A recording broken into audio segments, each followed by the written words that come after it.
জীবনে একটা YouTube channel খুলছিলাম। এই ইউটিউব চ্যানেল খুললা এই যে কত দূরের মানুষের দ্বারে আমার আইতে হয় আবার যাইতে হয়।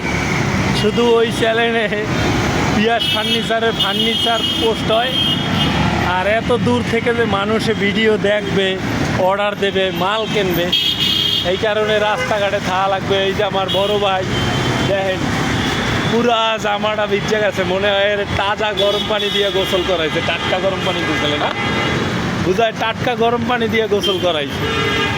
কিটা কইছিল আর মানা করলাম যে ইউটিউব চ্যানেল খোলা লাগবে না, এরপরও খোলাইছে আমারে দিয়া। এখন এই দেশ বিদেশ টাক খাইয়া বেড়ায়। এই যে দেখেন হাতা দিয়া মোড়াইয়া এরপর মাল লই আইছে। হ্যাঁ, সারা রাত ঘুমায় নাই। লোকটার লেগে সবাই একটু দোয়া করেন যেন স্বাস্থ্য ফিগারটা ভালো হয় আর বয়সটা যেন একটু বাড়ে।